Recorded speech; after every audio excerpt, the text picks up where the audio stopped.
Setelah pertengkaran hebat tadi malam, Nam Taepyeong yang merasa bersalah lalu melihat Mirei di pinggir jalan dengan kopernya. Rupanya Mirei memilih kabur jika memang ibunya kembali bersama ayahnya.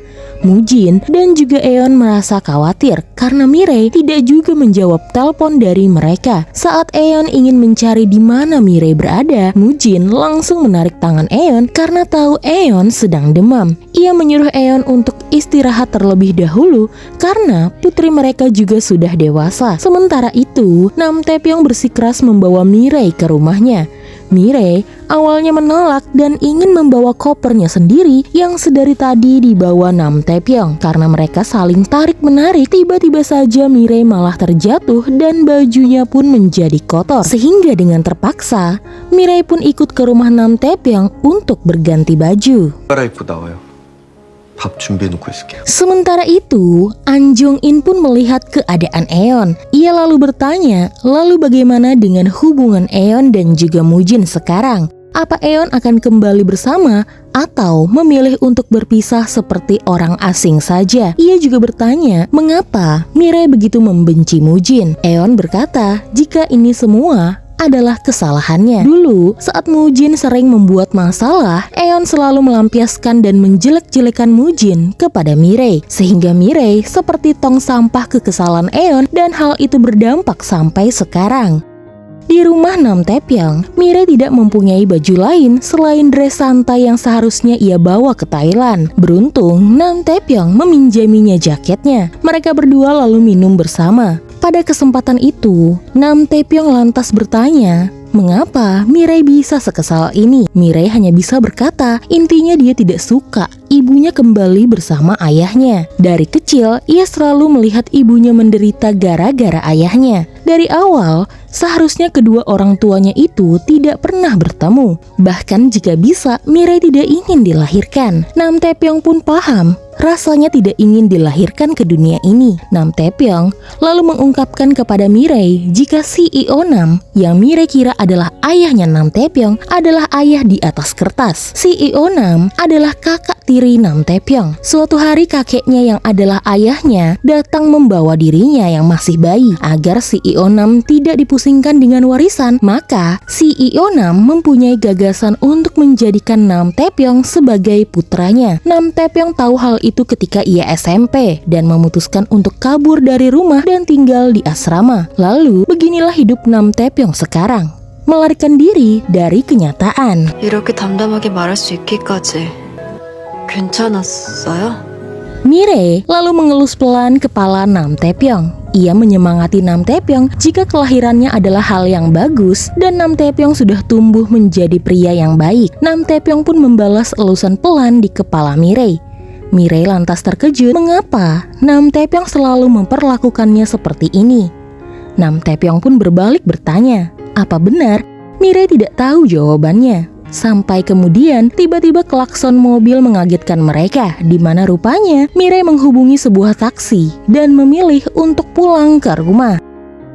Sementara itu, malam itu alumni SMA Eon dan juga Mujin berkumpul di pemakaman salah satu guru mereka. Semua alumni datang untuk memberikan penghormatan terakhir termasuk Pak Oh. Pada saat itu, Mujin datang terlambat. Pak Oh dan teman-temannya menjelek-jelekan Mujin yang miskin dan banyak hutang. Mujin yang datang belakangan akhirnya mendengar jika Pak Oh yang sekarang bekerja bersamanya malah menjelek-jelekannya. Saat tahu Mujin mendengar ocehannya, Pak Oh lantas marah-marah karena kesal melihat Mujin diam saja diperlakukan seperti itu olehnya. Setelah tahu selama ini Pak Oh menggelapkan sebagian uang milik Mujin. Tapi rupanya Mujin tidak keberatan karena berpikir kawannya itu sedang membutuhkan uang. Di sana Mujin juga bertemu dengan kawan-kawan lamanya saat masih menjadi atlet. Sambil tertawa, temannya itu malah membanggakan dirinya karena menggantikan posisi Mujin pada saat itu. Kini, setelah pensiun, temannya itu ditunjuk menjadi pelatih baseball dan mengira hidup Mujin masih luntang-lantung. Tiba-tiba, kawan-kawan lamanya yang lain pun berdatangan dan siap mengejek Mujin. Tapi tiba-tiba, Eon datang mendekati mantan suaminya itu, seolah-olah mereka masih pasangan suami istri yang harmonis. Eon menjumpai teman-teman lama suaminya sambil sedikit men-spill kekayaan suaminya dan mengejek rekan atlet suaminya yang selalu kalah saat bertanding. 진짜 열심히 해야겠더라. 요즘 드래곤. 그럼 저희는 이만 가볼게요. Saat berpisah dengan rekan-rekan lama di pemakaman, Eon lantas kesal melihat Mujin yang dari tadi diam saja saat teman-temannya itu meremehkannya. Sementara Mujin bertanya-tanya mengapa tadi Eon sampai berbohong kepada mereka jika mereka berdua masih bersama. Eon lantas tidak mengerti mengapa Mujin kesal. Ia tahu sebenarnya Mujin malu karena Mujin tidak menjadi pemain baseball seperti impiannya dan ego Mujin masih besar seperti dahulu. Sampai-sampai dari dulu hingga sekarang Mujin tidak peduli dengan kehidupan mereka berdua. Sebelum pergi, Eon pun berkata jika bukan hanya Mujin yang harus melepaskan sesuatu yang amat penting di dalam hidup ini. Eon pun demikian. Saat pulang, Eon berpapasan dengan Mirei.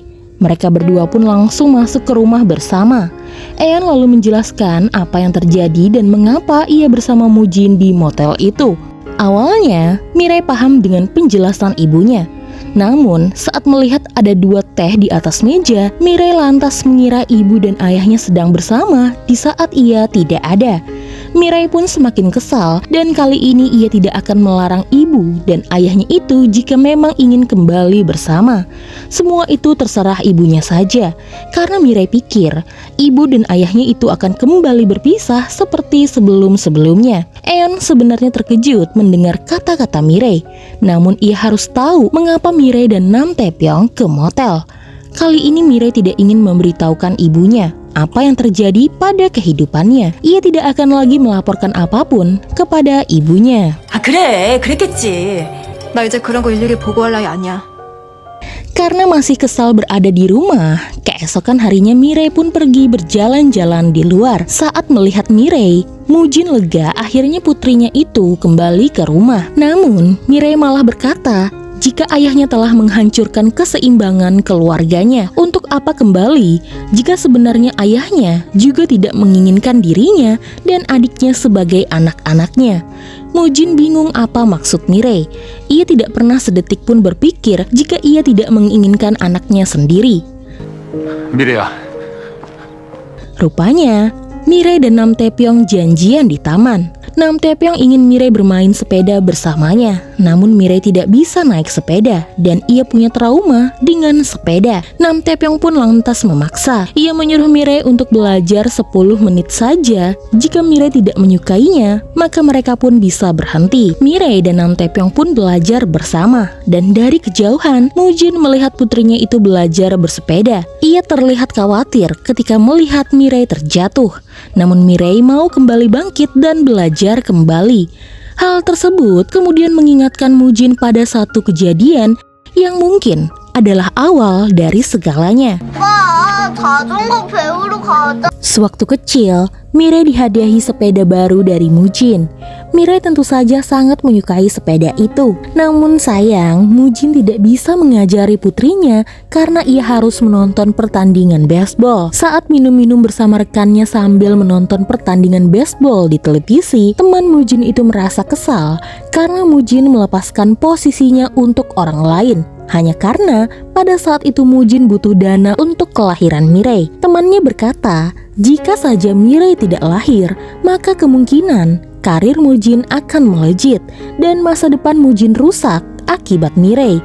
Gara-gara anak pertama Mujin itulah yang membuat Mujin jadi seperti ini. Mujin pada saat itu sadar Mirei mendengar semua celotehan temannya, tapi karena ia sedikit mabuk, ia malah diam saja. 아버지는 원하지 않았더라도 Mujin sadar inilah yang membuat Mirei begitu terluka dan membenci dirinya. Ia sadar ia sudah melukai hati putri kecilnya. Pada saat Mujin menyadari hal itu dan ia terdiam di tengah jalan, seseorang dari kejauhan hampir saja menabrak Mujin. Mirei yang melihat ayahnya bisa terluka kemudian menghalangi jalan, tapi sayang tangan Mirei jadi terluka. Mujin langsung membawa putrinya itu ke rumah sakit karena mengira tangan Mirei patah. Beruntungnya, tangan Mirei tidak kenapa-napa, hanya terkilir saja. Sementara itu di rumah, saat Eon membersihkan kamar Mirei, tiba-tiba ia melihat perjanjian yang ditulis Mirei dan juga Mujin. Ia pun sangat terkejut melihat perjanjian yang ditulis oleh Byeon Mujin dan juga putrinya. Setelah pengobatan Mirei selesai, Nam Taepyeong memberikan waktu untuk Mirei dan juga ayahnya. Mujin ingin Mirei tidak membahayakan dirinya lagi. Lalu, Mujin bercerita jika baseball adalah satu-satunya olahraga yang permainannya akan berakhir saat semua pemain kembali ke rumah. Bagi Mujin, saat itu keluarganya adalah rumahnya. Maka ia kembali ke sini agar bisa bersama Eon, Mirei dan juga Hyunjae. Ia meminta maaf kepada Mirei karena tidak pernah mengajarinya bersepeda, padahal ia sudah pernah berjanji. Bukan karena Mirei ia jadi seperti ini.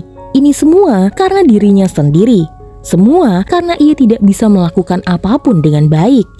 Mujin tidak mungkin menyesal sudah memiliki Mirei. Mirei adalah putri yang sangat berharga bagi Mujin dan juga Eon. Hal terbaik yang Mujin miliki adalah memiliki Mirei dan juga Hyunjae. Dan Mujin sudah puas dengan semua itu. Mirei pun menangis. Kenangannya bersama ayahnya masih terngiang di kepalanya. Betapa dulu mereka berdua saling menyayangi. 아파서 우는 거예요.